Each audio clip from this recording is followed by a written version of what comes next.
dzulo pa Nyasa Voice Box tinaponya kulankhula kwa bambo Agape Khombe amene amanena kuti akuluakulu ena a chipani cha Democratic Progressive Party DPP akugwirizana kuti agulitse golide wa dziko la Malawi. Ngati dziko la Malawi ngati mayiko ambiri pano pa dziko lapansi timasunga mwala wa golide ngati njira imodzi yoteteza chuma cha dziko lino komanso kuti tipezeka mpamba kapangozi kankhani khalasi. Ndi pamene dziko la Malawi kumana ndi mavuto amafuta boma laganiza kuti mwina tigulitseko pang'ono golide ameneyu tipeze ndalama zogulira mafuta amenewa zimene bambo Agape Khombe akuona ngati kuti ayi mwina palowapo chinyengo. Ndiye lero tabweretsa mawu a bambo Comrade Jonathan Phiri amene akunena kuti Agape Khombe akungolankhula chifukwa cha nsanje kapena kuti sakukondwa kuti boma la DPP lapeza mayankho ku mavuto amene Malawi akukumana nawo. Akuti kuti boma la DPP likapanga zimenezi ndiye kuti a MCP 2030 sabwereranso mboma. Ndikhale mozi pano Nyasa Voice Box tiwamvere bambo amene wa Comrade Jonathan Phiri ndipo akamaliza timatini ya Malawi mutuze maganizo anu in the comment section below pompano pa Nyasa Voice Box. Agape Khombe tangunenani kunena kuti ineyo ndimaganiza kuti boma silipeza njira inayo sothanirana ndi mavutowa koma chifukwa chakuti mbomamo muli anthu anzeru apapeza njira yoti mavutowa amene amene akumana nawo athane nawo sizikundisangalatsa inuyo sizikukusangalatsani chifukwa mukudziwa kunena kuti boma likatenga golide amene ndikugulitsa zambiri ziyamba kuyenda bwino ndipo Amalawi ambiri ayamba kuombera m'manja kuti boma muli anthu anzeru boma tikulamulidwa ndi boma labwino. Ndiye inuyo Agape Khombe chimene chikukunyasani ndi chimenecho chifukwa mukudziwa kuti akangogulitsa na golide ameneyuyu ndiye kuti mwayi wathu kuti ife a MCP tibwererenso mboma palibe ndeti mwayi umenewo palibepo. Ndiye inu mukudana ndi chimenecho koma kwa anthu ena osazindikira akuona ngati kuti inuyo Amalawi mukuwafunira zabwino osadziwa zonena kuti inuyo muli ndi cholinga chonena kuti Amalawi mukufuna kuti tizivutikabe chifukwa cha mavuto amene akubwera chifukwa cha kusowa kwa ndalama yakunja forex mdziko muno ncholinga chonena kuti inuyo mukhale ndi mwayi odzabwereranso mboma 2030. Ndi zimene mukufuna zimenezozo ndi zimene mukufuna zimenezo cholinga kuti Amalawi aziyendamo pweteka ndi moyo wawabe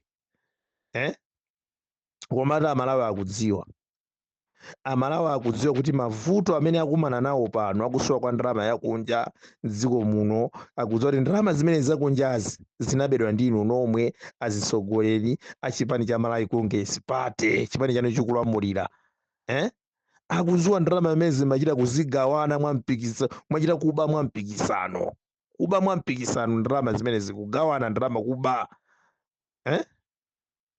akudziwa kuti inuyo mumaba achipani cha Malawi Congress Party mopanda manyazi ndalama zansewa kumakanjira munazidya mopanda manyazi mpaka na lero sunapangidwe ndalama zidadyedwa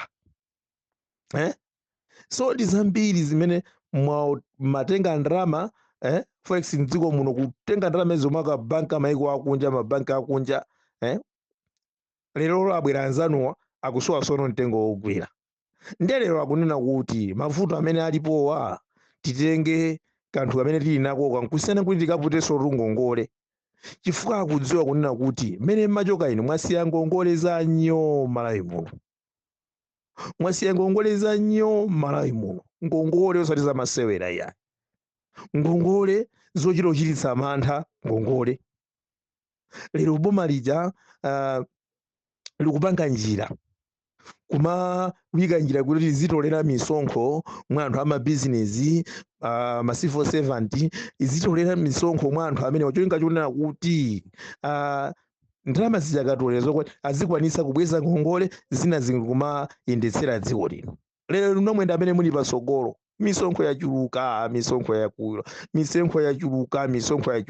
chikhalire nicho mukudziwa chimene chapangitsa kuti misonkhoyi ifike boma liyike misonkho imeneyi ndi chifukwa cha dzenje limene inuyo munalikumba dzenje la ngongole. Lero mungamanene ndi nzeru kunena kuti ayayi mungopanga ngati chikole golideyu kuti tidzabweza ndalama zake zichokera kuti dziko limene mukuyankhula kunena kuti anthu akupanikizidwa ndi misonkho ndi dziko lomwelonso akatengenso ndalama zina za ngongole. Misonkho yake yomweyo mukunena kuti anthu asamakhome misonkhoyo, chifukwa ino mwabwera ku dziko nena kuti yayi misonkho anthu asamakhome, yayi anthu apanikizidwa ndi misonkho. Ndiye inu nomwe muti asagulitse golideyo koma akatenge ngongole angochita ngati mwapinyolo kena kuti zawombola. Ndalama zake zichokera kuti? Ndalama zake zichokera kuti?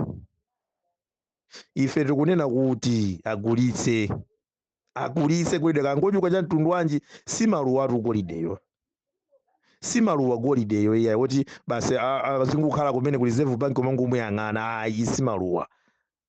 Anasungidwa kuti pa nthawi ya mavuto azigwire ntchito, so atengedwe golideyo agulitsidwe basi. Inuyo mukamukaniza mufuna adzagulitse ndani golideyo? Munthu amene mukumuona inuyo Agape Khombe kuti atsogoleri uyo kama chipani chake chimene chingadzatenge kugulitsa golideyo, mukufuna akhale ndani kwenikweni? Mufuna adzagulitse ndani golideyo? Tate tisiyeni kumayankhula zinthu fa chomayang'ana zipani kuti amene akupanga izi fa chakuti akulamulira pano ngati TPP ndende atsutse asapange izi cholinga chokuti anthu azivutikabe ife tilowe. Ndali zimene zonso akuluakulu zinatha, chifukwa akanakhala ngati kuti golideyi akugulitsa kuti akulamulira pano ndi achakwera. Inu Agape Khombe simukanayima kuyankhula. Zitsanzo tili nazo kunena kuti inu simukanayima ndi kuyankhula kanakhala kuti boma lake limene likufuna kupanga zimene zindachakwera. Inu simukanayima ndi kuyankhula. Makhala chete mdziko muno anthu akupanga ziganizo zopepera, kumatengana anthu ambirimbiri mathipi, anthu ochuluka kumapita kunja kwa dziko lino kumaononga chuma cha dziko lino pamene Amalawi akuvutika dziko muno. Simmabwera bwanji ndi kuyankhula mwamphamvu ndikudzudzula mwamphamvu kapena kupita kunsewu. Lero muviyana ano muzikayankhula kuti ayi mukapitiriza ndiye tipita kunsewu. Kunsewu ukapangako chani? Kunsewu komupita mukapangako chani? Ifa kunsewu mmapita munthu mwakhala kunena kuti mwakhala pasi makambirana muona kuti mwina sizikutheka, ndiye kunsewu komupita muzikapangako chani? Zikanakhala kuti anthuwo ndi mbava ngati mene munalina akanangotenga zinthuzo, akanangotenga zinthuzo mwina kuzigulitsa kuseri.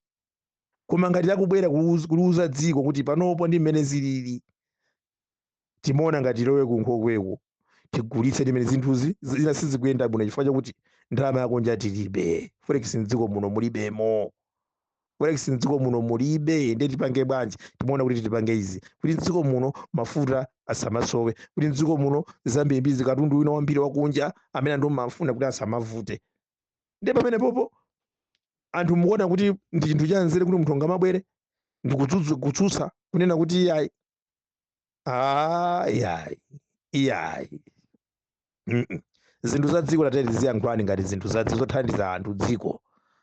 Chifukwa ngati mafuta akapezeka kunena kwa inu akamapezeka agulitsa golide, akayamba kupezeka mosavuta, zambiri zikamapezeka angathandizikire, si okhaokha achipani cha DPP, si okhaokha kapena achani, koma tonse azipani zonse amitundu yonse ngati dziko la Malawi tithandizika ndi plani imeneyo.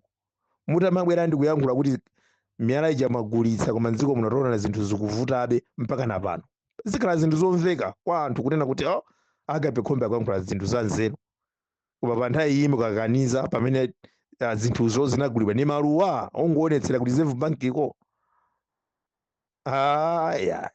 Ayi komanso nkhani ine amene mwayikamba momwemo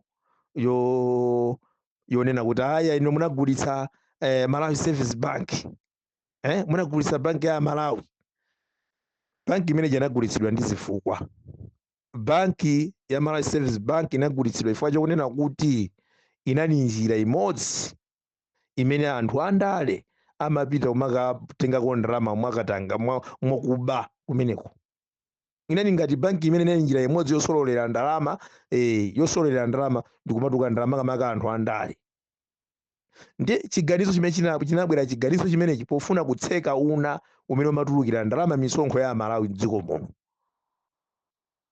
So sindikuona chifukwa china chilichonse chimene munthu ungamakhale nkumadandaulira, chifukwa banki yonso inagulitsidwa ndi nzika ya dziko linolo, nzika ya dziko lino, nzika ya chitukuko, nzika yabwino imene inagula banki imeneyi, imene banki imene yonso ikugwiranso ntchito kwa Amalawi aeni wakenso. and amene akupanga business amene anagula banki imene iyi ampinga njira. Akupanga zinthu chitukuko mdziko muno sakupangiranso kunja kwa dziko lino. Ayi, anagulitsa nzika ya dziko lino banki imene.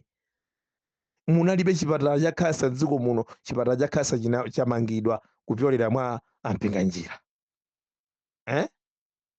Ligi yayikulu ligi mdziko munomo ngati pali kubwera ndalama yayikulu pa ligi kuyikapo ndalama zambiri chifukwa cha amene wampinga njira. So tidukidwa mwa mtundu wanji. Tisakhale anthu omadukidwa kuti banki bwakanagula akuti bwakanagula akuti. Ayi. Zikanakhala ngati kuti za banki izi inagulitsidwa mwachinyengo, ikanakhala ngati banki ya service bank inagulitsidwa mosakhala bwino, tikadaonatu akulamulira nthawi imene ijayi, tikadaona ndithu akulamulira nthawi imene ijayi chakwera akulandidwa ampinga njira banki imene. Koma mwalamulira 5 years ino amala Congress Party osalandidwa banki imene kapena kupanda sonkhani nayenso kamba banki imene. Madziwa ndi kuzindikira kuti inagulitsidwa mwachilungamo ndi muchoona chake, ndiponso munthu amene anagulayo ndi Malawi weniweni, nzika ya dziko lino amene ziri kukambapanganso mdziko muno zosiyanasiyana. Zikomo kwambiri.